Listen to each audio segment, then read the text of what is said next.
We could be in the savannas of Africa. But we're in Germany, a natural paradise that's virtually unknown, and with good reason.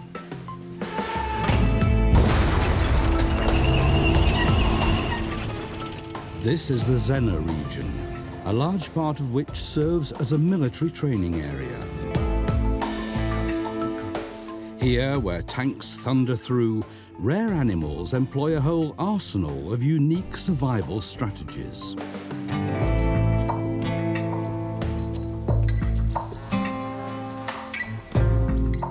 They're the specialists in a landscape created by man.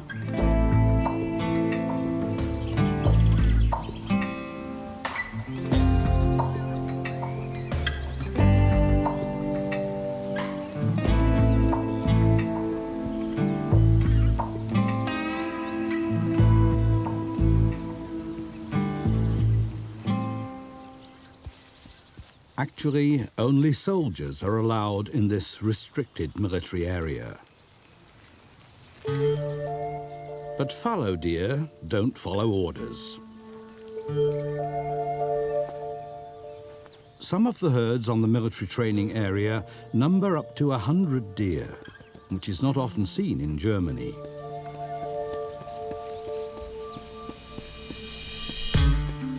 Because of all the unexploded ordnance, it's strictly keep out for human beings, which suits the fallow deer just fine.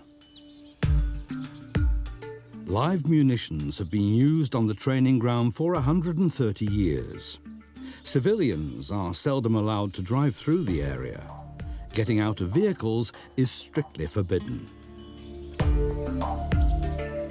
Behind the gates and fences, a natural paradise has developed, the size of 40,000 football pitches. The military training ground that's been under British military command for over 70 years is part of a widespread network of nature conservation areas.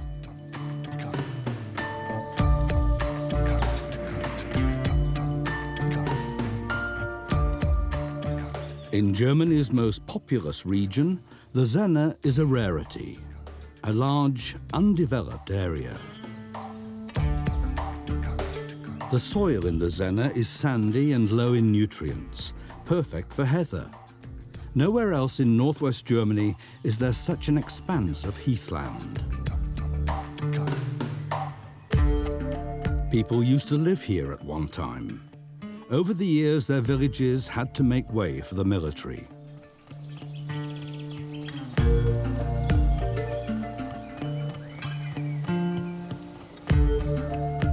All that's left of them are a few ruins.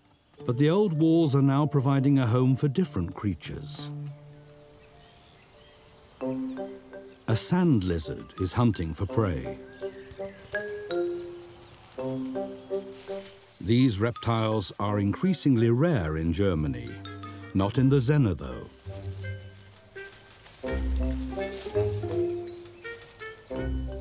A green lacewing larva uses tiny stones as camouflage.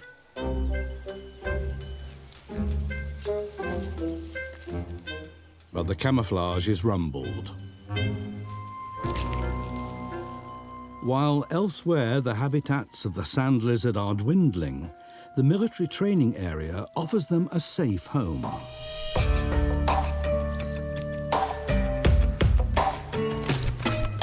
The military built this as an observation tower.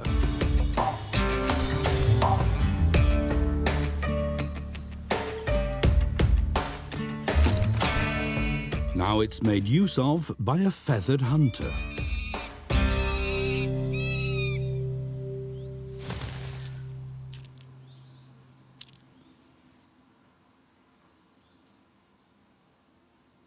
A pair of peregrine falcons are breeding in the roof.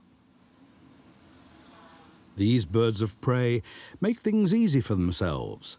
Instead of building their own nests, they take over those of kites, buzzards, and other birds. They also avail themselves of the advantages of towers. somewhere secluded to live with sensational views.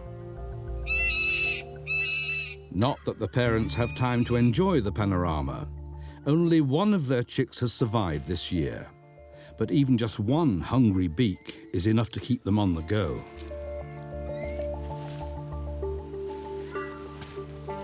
No pesticide is used on the training grounds, so the food here is completely organic, perfect for growing big and strong. In the 1970s, pesticides like DDT badly hit animal prey. Peregrine falcons produced hardly any chicks. Germany's largest falcon species nearly died out until DDT was banned. It was only in 1992 that peregrines began breeding again in this region. Now there are around 225 pairs. The chick stays in the nest for 40 days. With no hungry siblings competing, the only child's chances of survival are good. Soon it will be joining its parents and flying over the open countryside of the Senne. Then it will be sharing its hunting grounds with metal giants.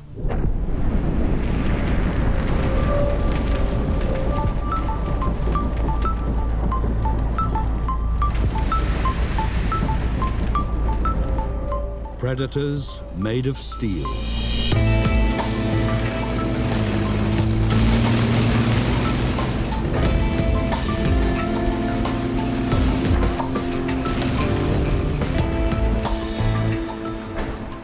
Germany's armed forces use part of the military zone for tank training.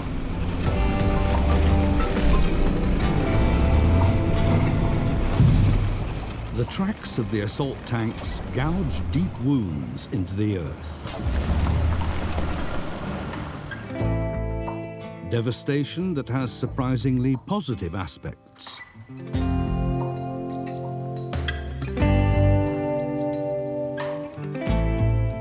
The open sandy areas attract other armored-plated predators, though somewhat smaller in size.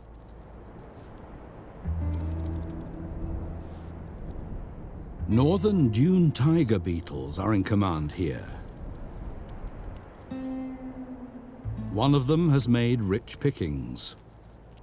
That attracts other envious beetles. Another contender, encircled.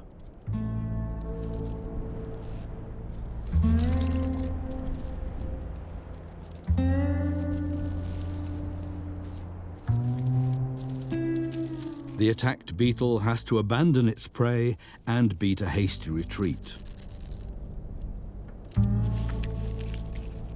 When they don't rob from others, the predatory beetles capture their prey through lightning surprise attacks. For this, they need flat, sandy runways. Tank tracks are perfect.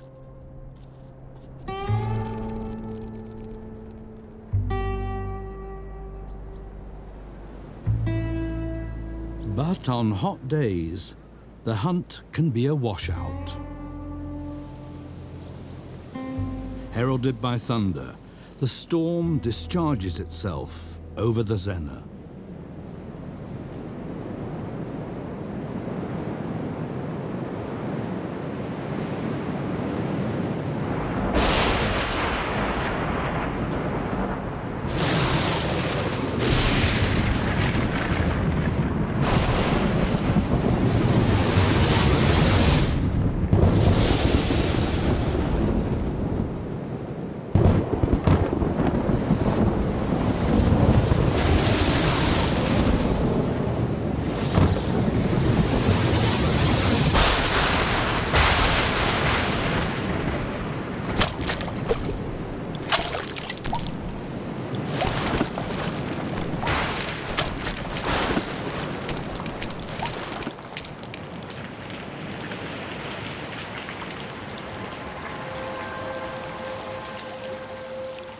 Rainwater collects in the tank tracks. The heavy tanks have compressed the soil, so the water can't seep away.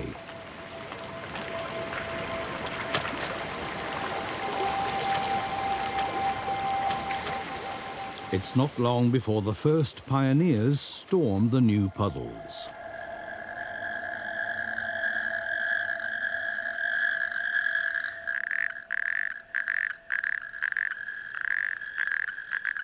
Male natterjack toads vociferously court the females.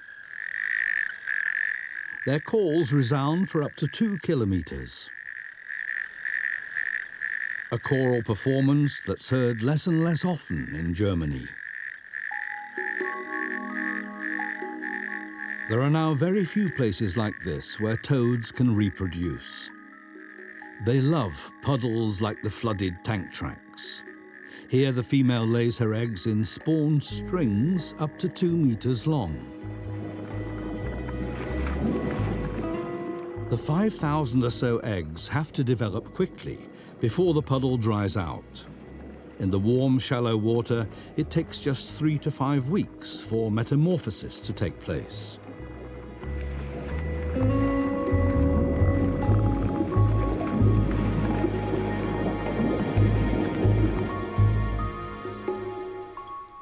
The tadpoles turn into toads the size of a thumbnail.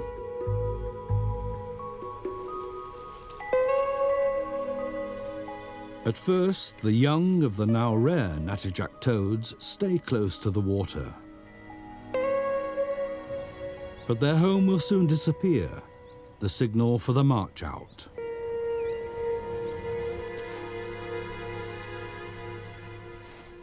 They have to get a move on. The soil will soon be scorching hot.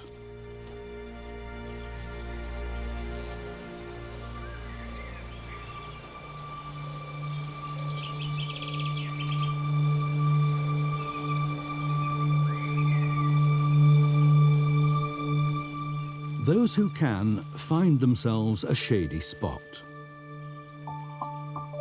But they are few and far between on the army training grounds. In summer, everything heats up. What can survive here?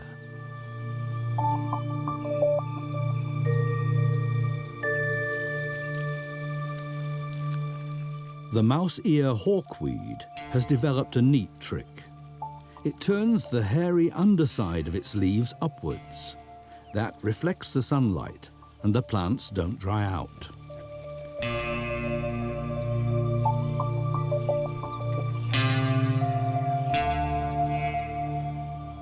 Another survivor, the sand sedge, holds on to the sand with a wide-spreading underground network of roots.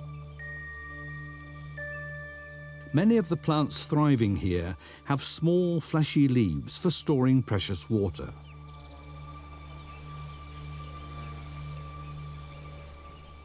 A habitat for survival artists.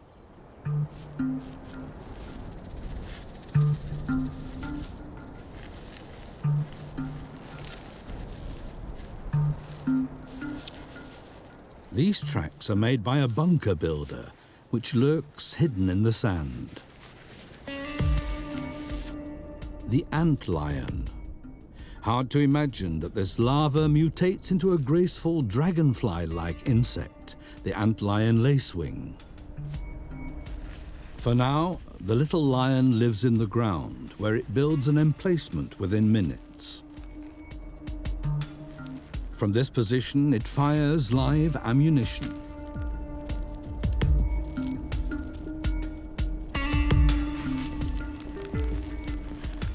Hit by this sustained fire, the victims drop into the dugout. Very few escape.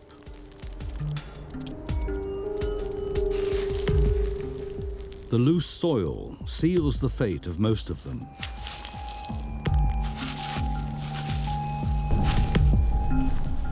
The sand is the perfect hunting ground for the little lions. A whole army is stationed here.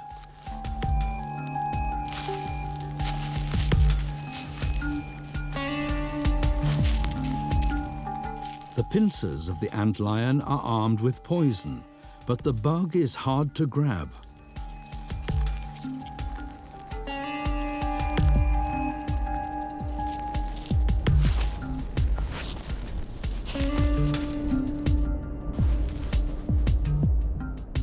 Despite fire from all sides, airborne tactics are a help for escaping the enemy emplacement.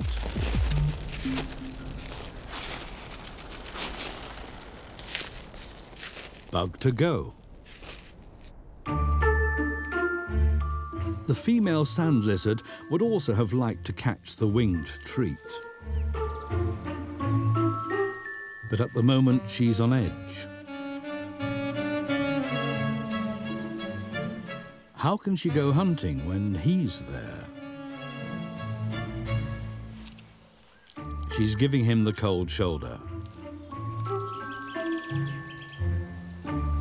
Even though the male is wearing his smartest uniform.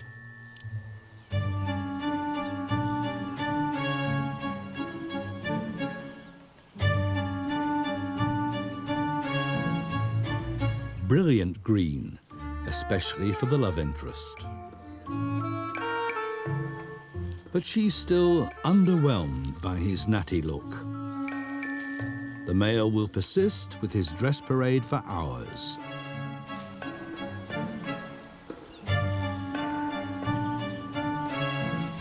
Unless the female surrenders in the meantime.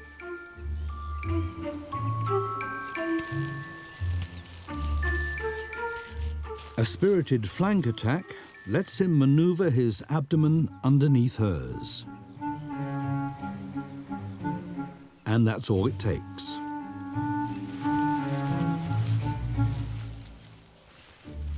Faithfulness is not for sand lizards. While she recharges her batteries with sunshine and the eggs develop within her, he will be after other females.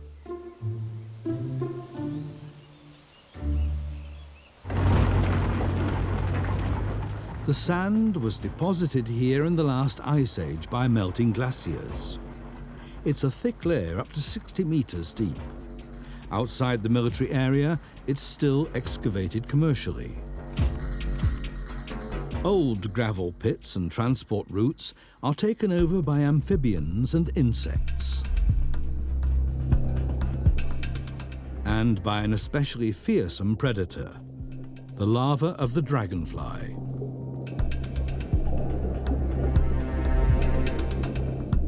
Its favorite prey is the mayfly larva.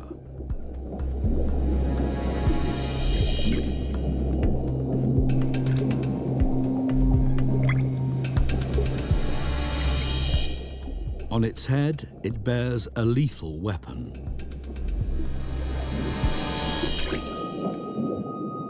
Once snapped up by this labial mask, resistance is futile.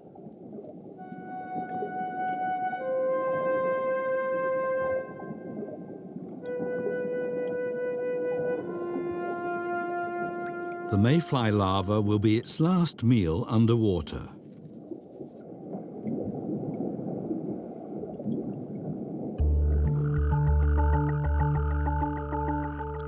A few days later, the dragonfly larva climbs up to the surface.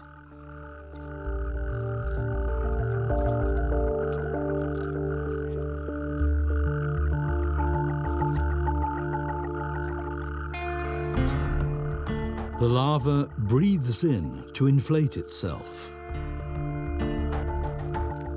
until its armor bursts. Metamorphosis has begun.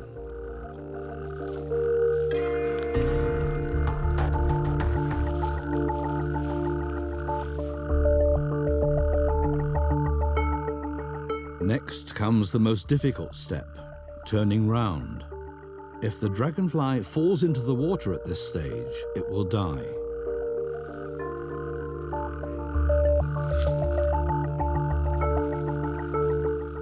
It carries on inflating itself until the wings can also unfold. After 5 hours, the metamorphosis is complete, from underwater creature to winged hunter.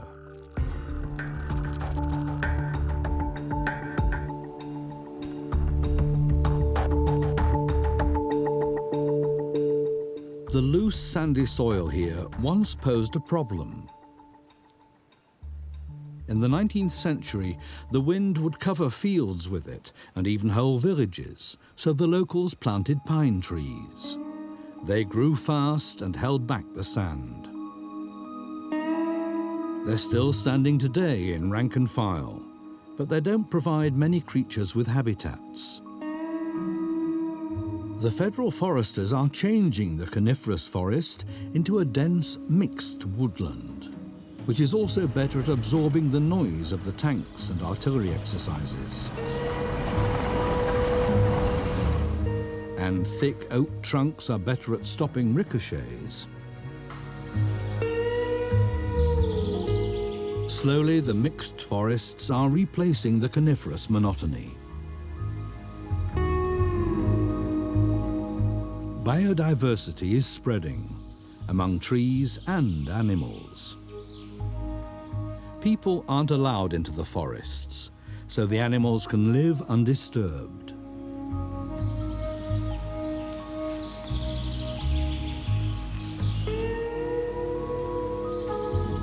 It's here that the fallow deer can withdraw when the soldiers are using the shooting range. Where dogs are not allowed, the European rabbit also proliferates.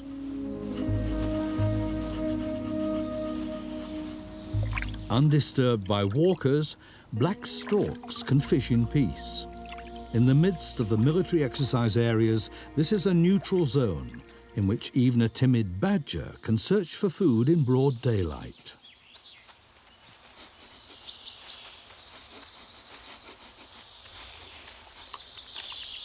The young badger is exploring on its own for the first time.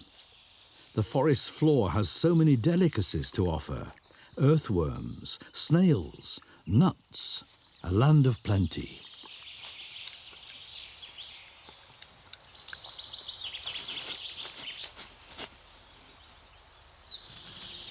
Back home, the runaway has already been missed. On the double. Back at the set, the parents keep a watchful eye on their young.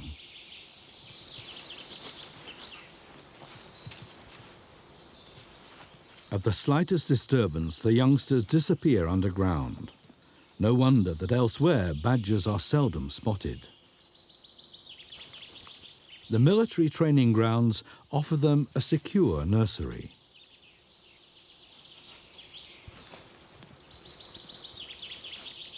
If the military were no longer here, the badger's peace would probably also disappear.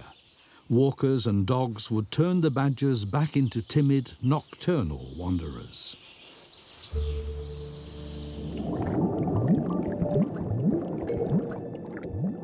Just a few kilometers to the east, the Zena offers a completely different face. Springs here enable very special habitats to flourish.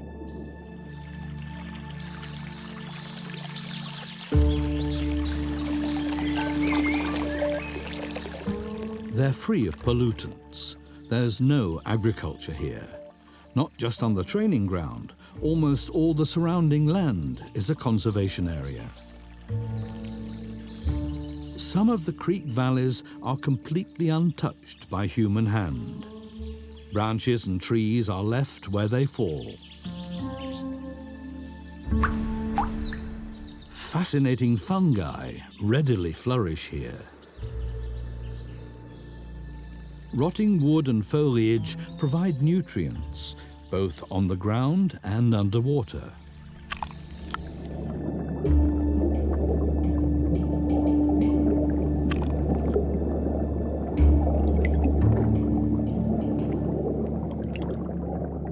Tiny floating particles feed caddisflies and freshwater shrimps. They provide a good meal for the larvae of the rare fire salamander. European bullheads and river trout, extinct in many areas, enjoy the clear waters here.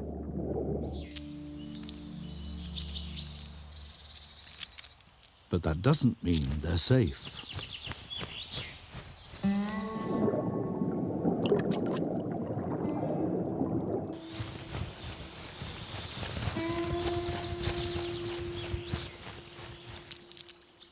common kingfisher is kept busy.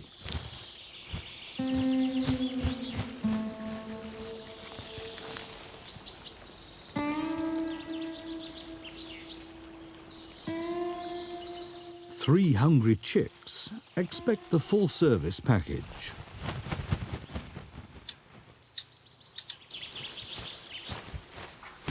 So both parents are constantly fishing.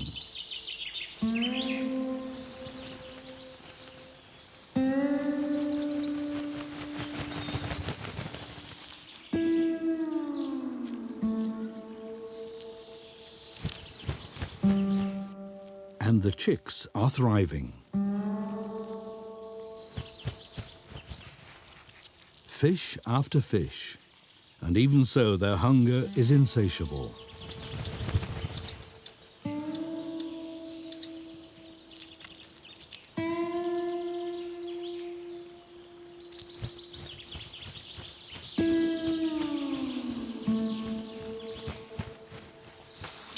The streams and creeks in the Senne are officially protected, so the chicks have excellent chances of survival. There are plenty of steep, sandy banks here. Some streams have carved themselves up to 25 meters into the sand layer, ideal for kingfishers to hollow out their burrows.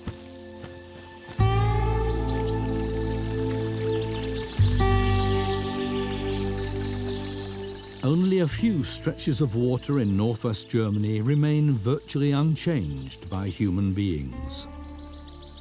These include one of the most important natural reservoirs in Germany. The streams are surrounded by century-old beech trees. Even dead trees are left standing. This one is the domain of tiny creatures. This feathered miniature is a Eurasian tree creeper. It's awaited back home. The changing of the guard.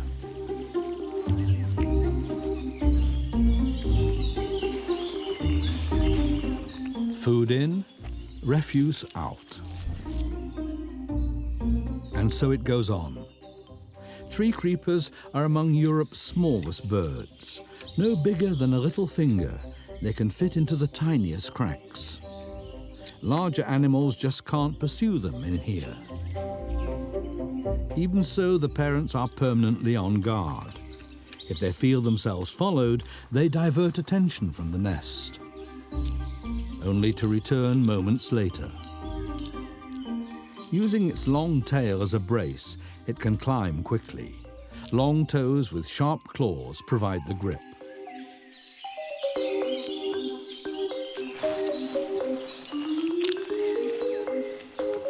It's only in dead, cracked trunks that the tree creeper finds a nesting site that predators can't reach. If the forest were tidied up, the tree creeper would disappear. Small is a real advantage here.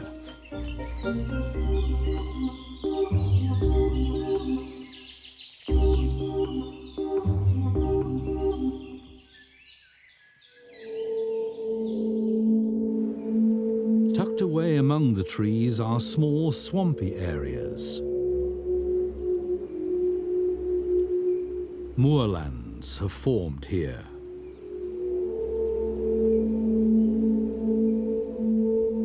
In these soggy surroundings, a dangerous predator is lying in wait.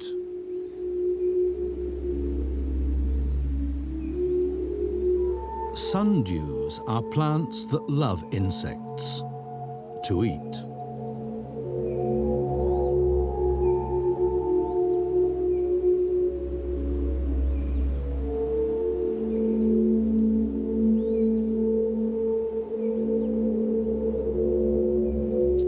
The plant raises specialized tentacles on its leaves. Drops of a sticky secretion give the sundew its name. Then it's a matter of waiting. Not every beetle succumbs to the trap. But smaller victims satisfy the plant's hunger for nitrogen. That's how it can survive on soils very poor in nutrients.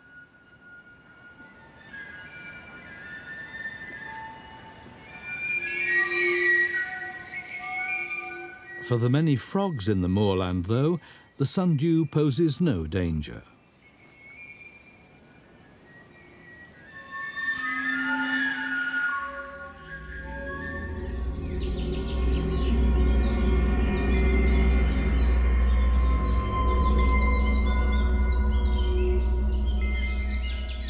In August, the training grounds put on a very special show.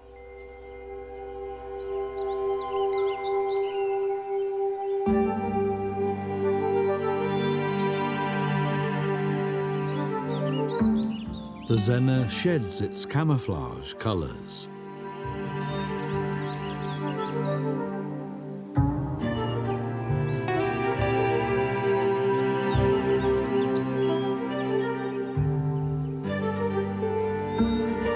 When the sun rises, the splendour emerges.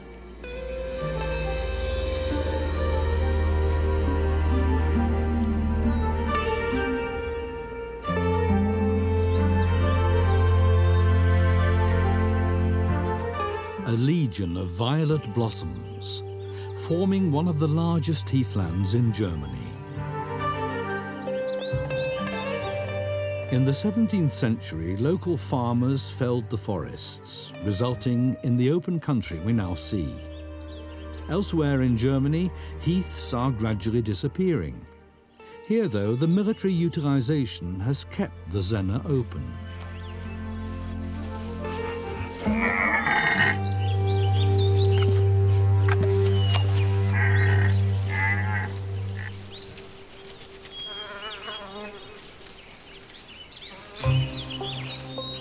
On the ground, the heather forms a veritable jungle, concealing dangerous hunters.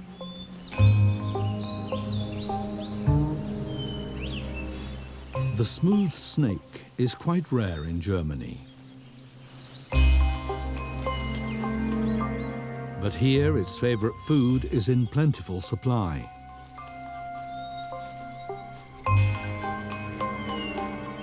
But an agile lizard is no easy catch. Without the possibility of surprise, the snake has no chance. Now, where it's safe, the female lizard has other things to attend to. Having mated 10 days ago, her belly is full of eggs. These need to be laid and hatched in the warm sunshine.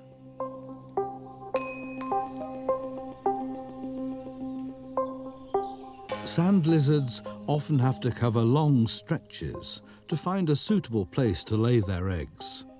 Open sandy areas, as in the Zena, have become rare.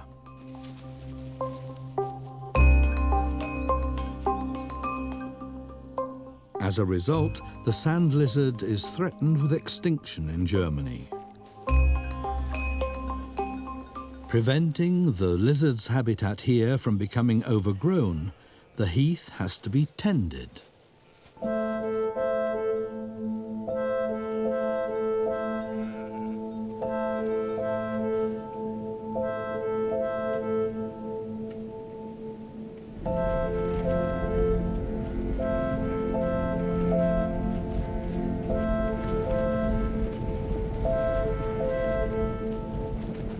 It's a job for a very special task force.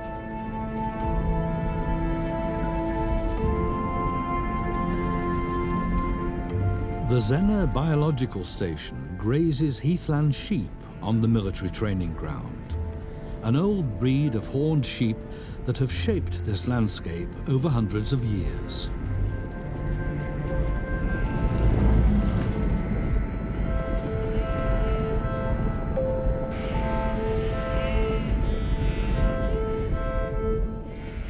Heath conservators on hooves.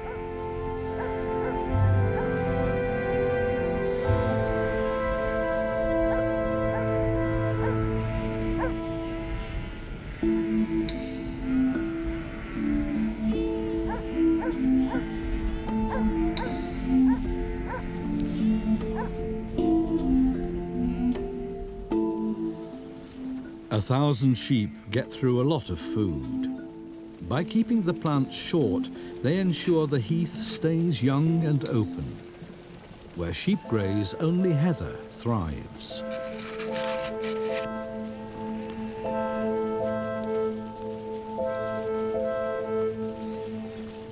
Without their deployment, there'd soon be trees growing here again, as happened in the 19th century in other regions, once heathlands stopped being farmed.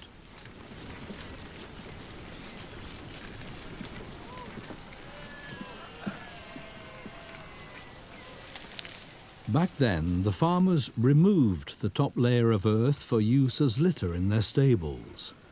Mixed with the animal dung, it then served as fertilizer. For years, only heather managed to recolonize the bare earth. Then artificial fertilizers came along, and there was no longer any use for the heath soil. Bushes and trees reclaimed their realm, and they had very nearly overrun the military training grounds as well, until the British Army took over in 1945. The British brought in the heathland sheep, but they'd need at least 20,000 of them to preserve the whole heath. So another answer had to be found.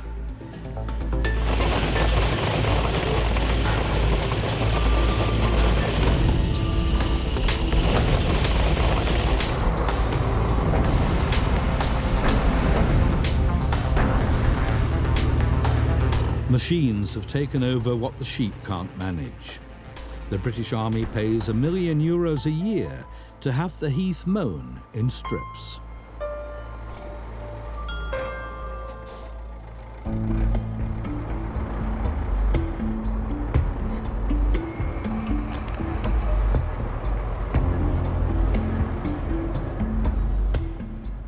Heather seeds are spread onto the newly mown areas from the neighbouring strips, and the young heather launches its advance.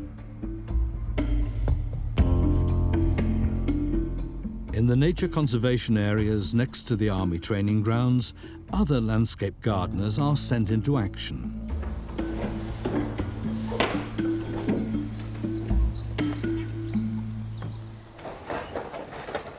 The Zena biological station has been deploying Zena horses over an area the size of 30 football pitches.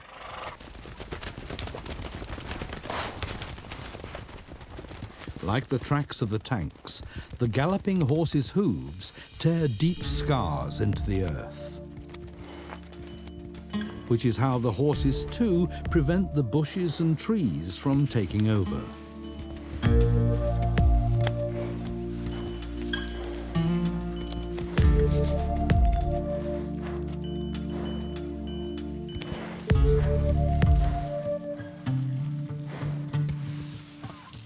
In some places, they don't even let the heather grow.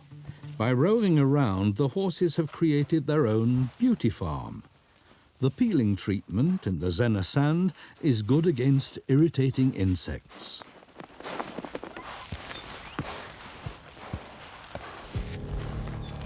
And it's not only the horses that enjoy the warm sand.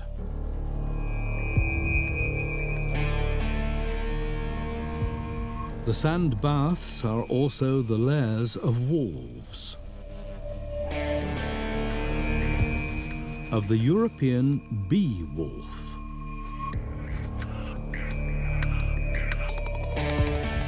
This rare digger wasp loves warmth and sandy soils.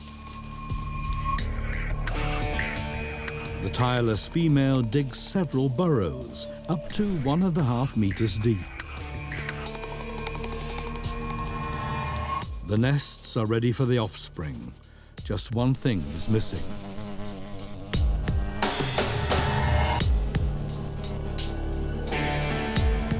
The flying she-wolf has caught a honeybee. It's not dead, just paralyzed by a targeted sting. One bee is nowhere near enough.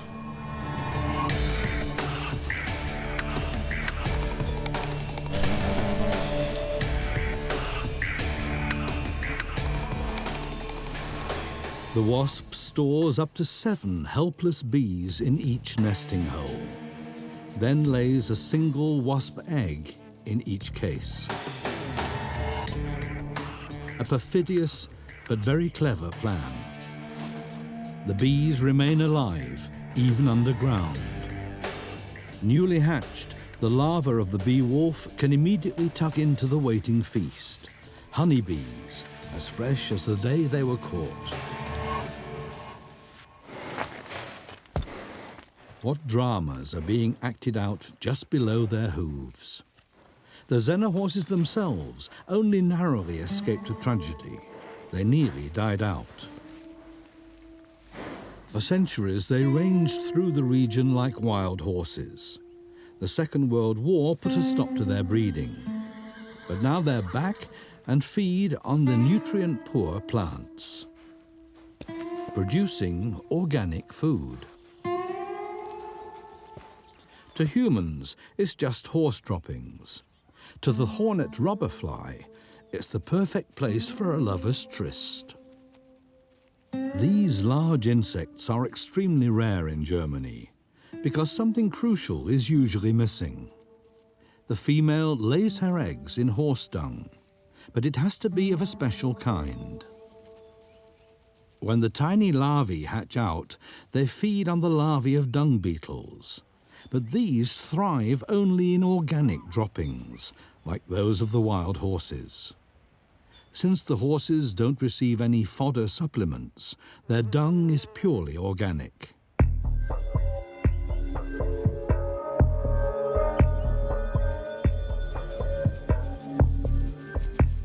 The hornet robberflies also feed on adult dung beetles.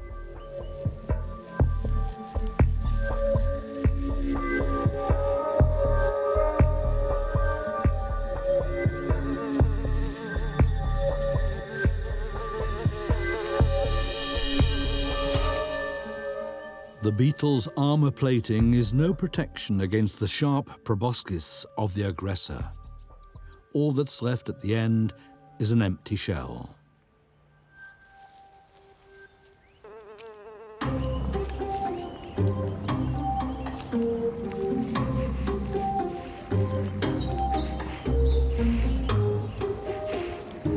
In the forests surrounding the military training ground, other landscape conservationists are being deployed. Scottish Highland cattle are here to keep the forests sparse and open. These shaggy ruminants create a mosaic of forest and sunlit clearings.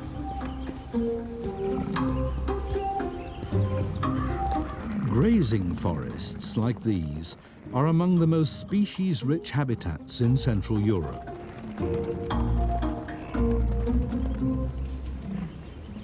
The sturdy Highland cattle live almost like wild animals in the Senne.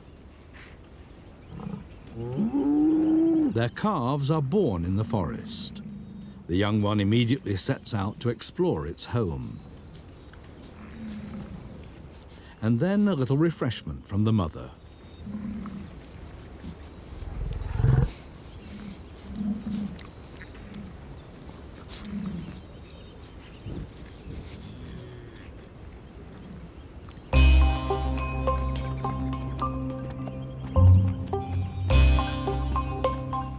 The cattle share the forest with Exmoor ponies.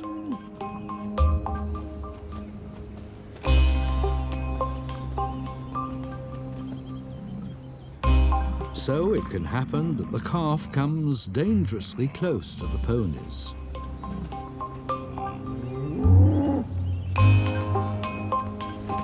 Fortunately, the kick misses the calf, but the mother cow decides better safe than sorry.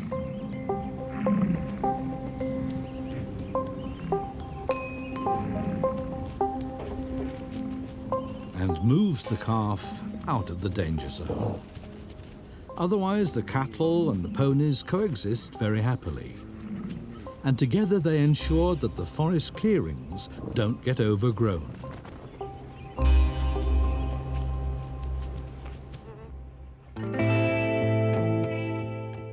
Heath sheep, horses and cattle are helping to preserve a unique landscape. But only insects, more or less, live on the training ground itself.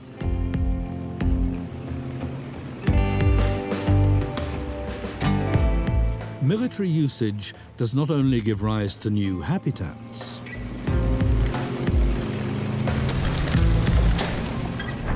For 130 years, the military has ensured that agriculture stays outside. Where the tanks maneuver, there are no lethal pesticides, no fertilizers, no cultivation. Just, surprising as it may sound, peace and quiet for the natural world.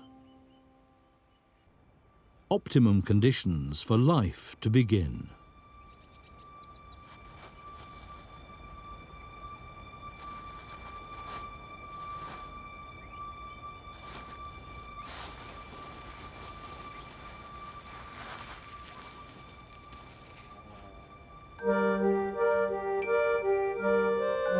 Who am I?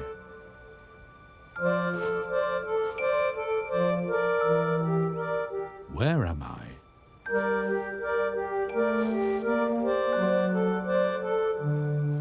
Newly hatched sand lizards are tiny creatures. From nose to the tip of the tail, they're just 5 centimeters long, the size of a matchbox.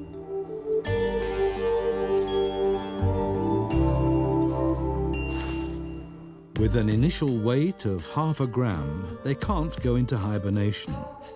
Fortunately, the Zena sand has lizard food aplenty.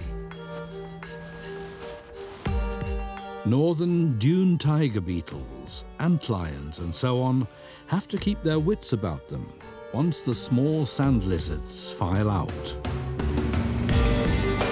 into a life among tanks and shells.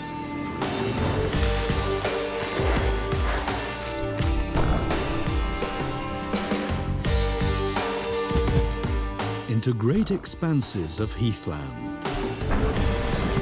which will continue to need protection and care. Then the Senne and its demanding inhabitants will also continue to have a future in a landscape which wouldn't exist without soldiers and tanks and the influence of mankind.